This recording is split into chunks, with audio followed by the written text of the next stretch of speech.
મારું નામ કુંદલતાબેન ભૂપેન્દ્રકુમાર જાની અને અત્યારે અમે હાલ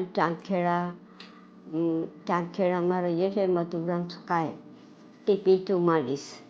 હવે આંખ માટે તમે જો કહો છો તો આંખ માટે બહુ સુંદર હોસ્પિટલ છે. ડૉક્ટરોનો સંપર્ક બહુ સારો છે, સહકાર સારો છે અને એ અમારા છેલ્લા 15 લગભગ 20 દિવસથી આંખમાંથી આમ વિઝન આમ આવે જાય, આમ પેપર વાંચું બધુંય વાંચું પણ પછી આ બાજુની આંખે ને આ બાજુ જમણી બાજુએ આમ થોડું દુખાવો કરતું નહોતું થતું. પણ ડૉક્ટર ભાવિકભાઈને બતાવીએ તો ભાવિકભાઈ કહ્યું કે ના તમારે ઓપરેશન તો કરવું જ પડશે. બંને આંખમાં મોતિયો આવી ગયેલો છે.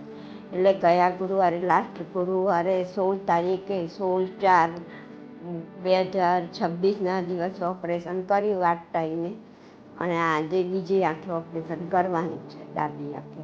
હોસ્પિટલ એકદમ નીટ ક્લીન, ડૉક્ટરોનો સાથ સહકાર, પછી લેડીઝ નર્સોનો પણ સાથ સહકાર સારો હતો, બધાનો સાથ સારો હતો. ઓપરેશનમાં બી કોઈ આમ એકદમ આમ બધાનો સાથ સહકાર, બધા ઘડીએ ઘડીએ ટીપાં નાખે, આપણી જોડે વાતચીત કરવા આવે. પછી ત્યાં અંદર ઓપરેશન પછી પણ ડૉક્ટરે મને કહ્યું કે બેન તમે આટલી ઉંમરે તમે આંખો સાચવી છે, બહુ સારું કહેવાય. 78 વર્ષે